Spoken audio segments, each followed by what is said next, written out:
All right, everybody, grab your flashlights, huddle under your blankets, and prepare yourselves because today we are diving deep into the hilariously dark chaos of SML movie, Scary Stories.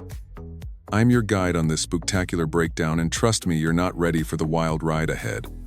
So, the scene opens with the boys Junior, Joseph, and Cody stuck inside during a rainy night. The atmosphere? Classic horror movie setup. Thunder crashing, lights flickering, and, of course, complete boredom. Now, what do you do when it's storming and Netflix won't load? That's right, you tell scary stories. Junior, ever the ringmaster of insanity, kicks things off with a tale about Chef PP supposedly cooking human meatballs and slurping brains like ramen noodles. Yeah, nothing says bedtime story like cannibalistic culinary arts.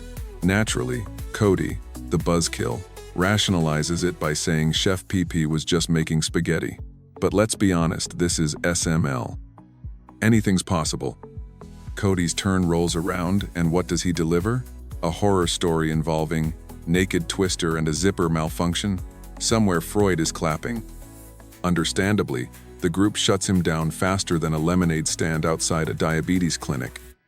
Then Joseph steps up and oh boy, he goes full psycho. He tells a chillingly detailed story about trapping his friend George, breaking his legs, caging him like a twisted zookeeper, and eventually forcing a kidnapped police officer to eat poor George before setting the trailer ablaze. Joseph, buddy, you okay?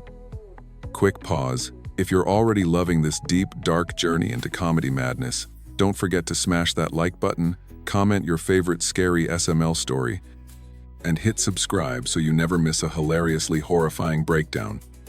Back to the insanity. Junior and Cody immediately pick up on how unnervingly real Joseph's story sounds. It's like he was recounting his grocery list, not multiple felonies. So, responsible citizens that they are, they call the cops. When the officer shows up, things escalate fast. Turns out there was a real case years ago. Missing kid named George, burned out trailer, dead cop, ding ding ding. Joseph might not just be an imaginative storyteller after all. Courtroom time. Joseph pleads, it was just a story, but evidence piles up. DNA matches, burnt cage, no pizza rolls at the scene, the essentials of proving murder. Witnesses are called, Cody and Junior in hilariously awful disguises. Ty Mac Tall Pants McGee? Really, Cody? Despite their cringeworthy fake names, the court convicts Joseph. The judge, a character straight out of Night Court on meth, sentences Joseph to death by electric chair, but bizarrely grants him a 100 bail because nothing says mass murderer like a minor cash bond. And guess what? Joseph makes bail. Faster than you can say plot twist, he's back, lurking for the snitches.